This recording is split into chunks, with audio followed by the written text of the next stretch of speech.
Effective public speaking is about more than just the words that come out of your mouth. Body language, also known as nonverbal communication, plays a crucial role in how your message is received by your audience. In this lesson from the course What Makes a Good Speech? By Mount2 Speak, let's explore the different types of body language, the impact it can have on public speaking, and some tips for using it effectively.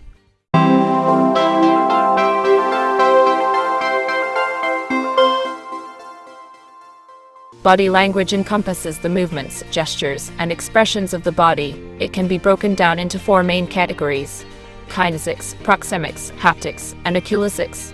Kinesics refers to the movement of the body, such as gestures, posture, and facial expressions. This type of body language can help to emphasize key points and convey emotions. For example, using open and expansive gestures can make you appear more confident and enthusiastic, while folding your arms or crossing your legs can make you appear closed off and unapproachable.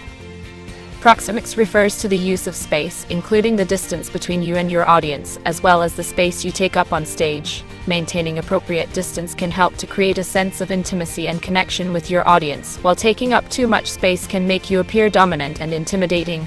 Haptics, or the use of touch, can be a powerful tool in public speaking. Light touches on the arm or shoulder can help to establish rapport and build trust with your audience, while more assertive touches can help to emphasize a point or call attention to something. Oculesics, or the use of eye contact, is another important aspect of body language. Maintaining eye contact with your audience can help to engage them and make them feel like you are speaking directly to them. Avoiding eye contact, on the other hand, can make you appear uninterested or untrustworthy. Effective body language, on the one hand, can have several positive effects on your public speaking. It can increase audience engagement, improve your delivery and presentation skills, and enhance your credibility and trustworthiness. For example, using gestures and facial expressions can help to bring your message to life and make it more interesting and engaging for your audience.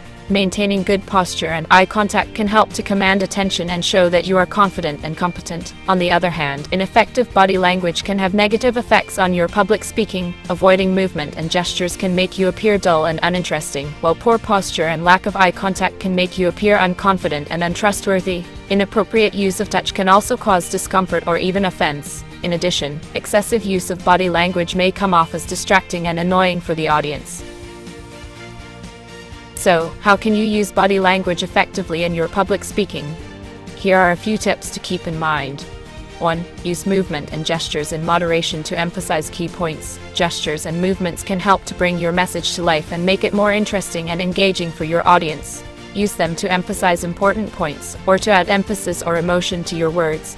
2. Maintain good posture and eye contact. Good posture can help to command attention and show that you are confident and competent. Stand up straight, with your shoulders back and your head held high, and maintain eye contact with your audience, making sure to periodically scan the room and make eye contact with individuals throughout. 3. Use touch appropriately. Touch can be a powerful tool in public speaking, but it must be used carefully and appropriately. Light touches on the arm or shoulder can help to establish rapport and build trust with your audience, but avoid touching anyone in a way that may make them uncomfortable or offended.